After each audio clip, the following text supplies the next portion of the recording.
guys, welcome back to some more AFK Arena. Today we're over on the test account and we're gonna do kind of an Isle of Gold, kind of a tips and tricks, I guess. So looking in here in the Isle of Gold event, there are really a couple things that we really want to focus on. One is looking over on Reddit, talking to some people on Discord. Roughly 90% of the resources that you are going to get within the Isle of Gold event come from pillaging. Now we know when the first iteration of the Isle of Gold came up, the actual buildings, the diamond mine, things of that nature, every single level that you added onto these gave you more resources. That is not the case now. Now, when you add on additional levels to the building, you only lose or reduce the amount of resources that are pillaged from you, which is not as beneficial as pillaging the enemy resources. So a lot of players have said go full out attack with a focus priority on one single building. Guys, the one most important building within here is the Fountain of Blessing. This is actually the building you want to take to plus 30 if you can get it to level 30 for the Fountain of Blessing. For each point of morale, pillaging the loot is increased by 3%. That is right, guys. If you continue to buff this up, you do get the 3% bonus that is on there for every single one. And when you look at a building here, you're only losing minuscule in addition to what you could actually earn that is beneficial. So another thing with the attacking buildings that a lot of players have said is when your buildings are damaged, so you can see the resources have actually been taken here, meaning this is in a cooldown. So no one's going to be able to attack it, meaning it's going to give you a little bit of a buffer. Now, due to this, guys, again, this is going to be my personal preference in this one, going all out attack. So the attack buildings do stack. When you look through here and you look at the enhanced attack, the attack buildings do stack. So a lot of players are just going straight out, all out attack buildings. So we'll actually rebuild these guys. And again, we're just going to go, this one, we're going to do the Crimson Flower. We're going to go out all attack. So we're doing 4 resource buildings, and then every single building, other than that, we are going to the attack to really boost up the morale. Also going to boost up the attack, the ability for us to actually fight and attack and destroy an enemy target is going to have to be a necessity. So regardless of the buildings that we're fighting, we want to make sure, and again, there goes our bonus loot. Because we leveled up that Fountain of Blessing, our morale went up a little bit. The bonus loot went to 129, which is exactly what we want to do, guys. Now, these buildings, we do want to level up to 10, just because it is going to reduce a little bit of the damage or the losses that we're going to take out of there. But again, the priority to level these up is going to be all flower buildings. That is the way I'm going to build it. So when we do have an opportunity to pillage a player, we're actually going to have a very good opportunity to win the battles. Now, a couple other things that you can really focus on here. Number one, when you look at the log, you can see the heroes in here that have pillaged my village. So these ones I can actually go to avenge. It is going to let me take a sneak peek. I can look at what the other player has built.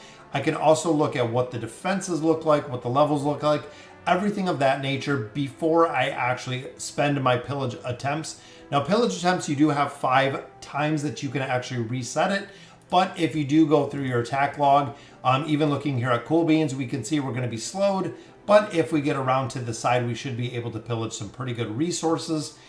In addition, is you do get extra rolls. You do get some bonuses. When you're starting to build these out, you get extra dice rolls, which can kind of counteract some of the curses that you're going to have. So it seems either one, you can go like Cool Beans did right here. You can either go with a super defensive structure like what we see here, or in the turn, you can do what I'm doing and go for a super aggressive build with all of the flowers. So I'm not really concerned with the resource generation of my own place. I am concerned with the pillage attempts that I am going to have on the opponents. Looking in here, again, pretty evenly matched if you're trying to pillage.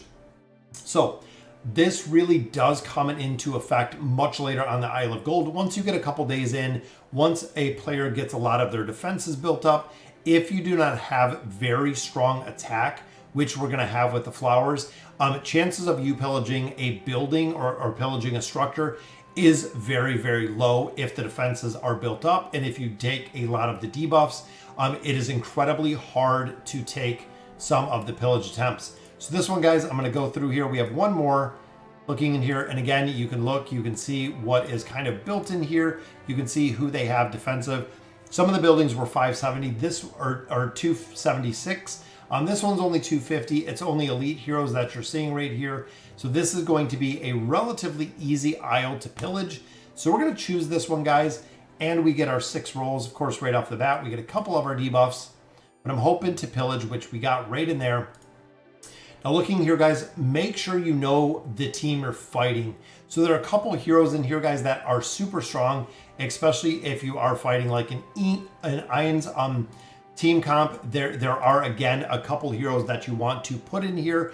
Lucretia is a very strong hero to have within here. Iron's comp, of course, very strong as well. Some of the other heroes that really do shine, heroes such as Athalia. Athalia can single target a hero. Athalia has the opportunity to burn down Irons super fast. It actually works incredibly well when you're burning down a hero such as Irons. Rowan is another one that is very difficult to deal with just because of his restorative nature and some of the healing within there. Now Scarlet, we haven't really seen utilized that much, but I'm hoping, again, looking at the level deficiencies, we shouldn't have much of a problem taking this one down, which is the reason why we pillaged this one. And now comes the bonus loot. So this is the part, guys. So there's our loot. There's our bonus. We got 129.5%. That is right, a pretty solid bonus there. Pillaged 118, which is pretty good. We need a little roll rate here. See, rolled too much right there. So we need 1, 2, 3 spaces here. There we go, perfect. So we can go ahead and pillage this one. Again, I don't like that we can't save the formations. It's kind of silly. We've seen this before. So when you're doing the formations, not only do you have to attack an incredible amount of times, I believe the formations, yeah, we can set them in here, but you have to set the formations. I wish it just saved them. It needs to be able to save them. Make sure you build out your formations before you guys come in here, just to ensure that it's going to be very easy and very smooth. Because if not, you're going to have to do what I did. I didn't build any of the formations. But there we go. We got 44. Got an extra 57. Again, when this gets up to the 10, the 20, once this morale gets very, very high, you can have hundreds, actually a couple hundreds of a percent that you can go ahead and utilize. So here, guys, we need big rolls to get past these. Not sure if we're going to be able to get around this side. Now we need a little roll right here. Oh, we are 1 short. So that is all we pillaged. But again, guys, as we build up these flowers, so once the flowers do get leveled up, we'll get extra dice rolls. So we'll be able to make a little bit more progression in there. We'll also get some morale boosts that our morale is not going to drop quite as much.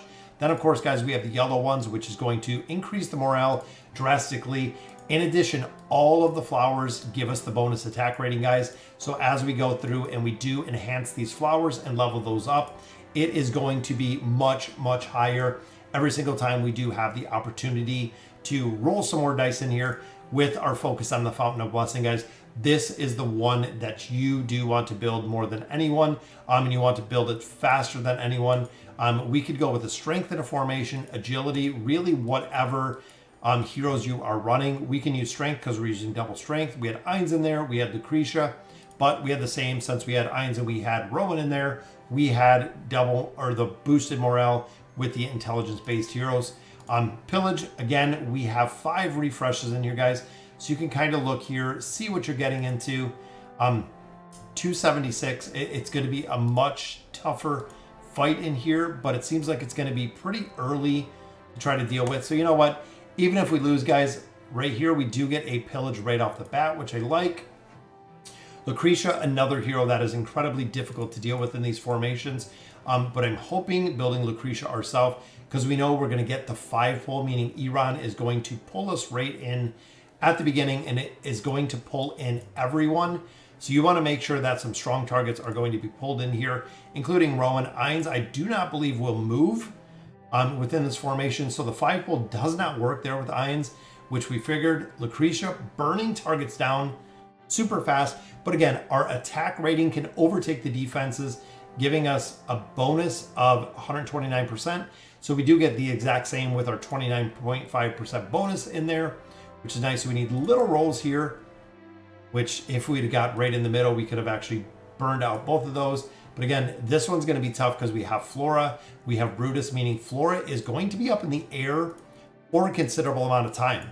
You have to take into account, I know on the test server, I don't have the most ideal formations within here, but with Albedo and the attack rating boost that we're picking up out of here, heroes like Mishka can work incredibly well. Rowan, again, is kind of getting burned down, but Rowan will leave the pots up.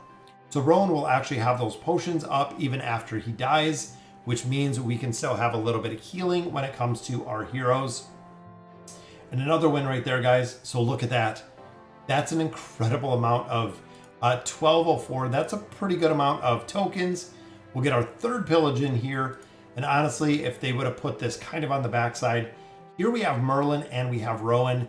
This one, guys, is kind of the PvP nightmare. Again, in here, it would be a formation where some players would run Pharrell in here for some of the crowd control. We know we're going to have some really strong mitigation in here. I do not have Athalia. This is actually one with the boost that I would drop Athalia in here, allowing us to actually kill out Ainz incredibly fast.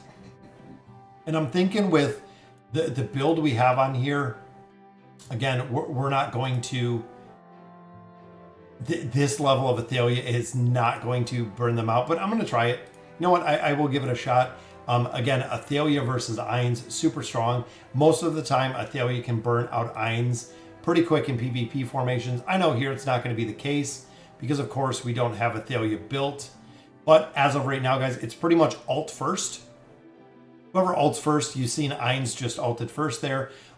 With the Ainz combinations, that's usually how the game goes. Whoever does get to ult first, boom, gives us 568 plus 736. Again, when this morale gets incredibly high, it is super beneficial. So now, guys, looking at the backside of this, we want some really big rolls. We're going to get a bunch of debuffs, and we have one more that we got to deal with. And hopefully it's going to be, we know the debuffs were there, so max should be 4. Picking up our final one here, and look at his Grez Alna. Again, another very, very tough team. You have to make sure that you do have the survivability in here, which again, I'm hoping that with the specific team we have, we should be able to build them out. And I think I'm going to keep Lucretia in here just because I do have them built. Rowan, of course, for the buffing and the survivability. Because we're going to have to wait for these 2 first targets to actually die out. There's our stun with Rowan. Lucretia taking a lot of damage.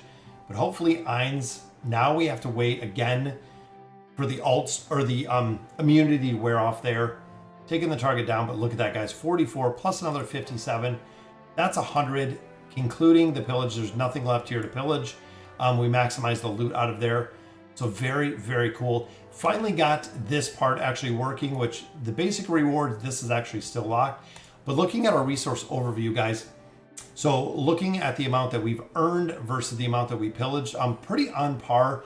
I know I didn't pillage everything. I mean, here we got a lot of guild coins. Here we got a lot of EXP. So again, guys, looking at the overall, right now the total resources are pretty good, but as this morale continues to increase, as we continue more and more rolls, this is just going to go higher and higher and higher. And that is where the exponential return really comes in with the Isle of Gold. So again, guys, you could go defensive. It doesn't seem like it's going to be super beneficial. I would recommend going straight up attack with all of your flowers, allowing you to really maximize the damage that you have in there. So guys, let me know in the comments what you guys think. Just a little summary of the Isle of Gold and kind of the best way to play it. And as always, thank you guys for watching.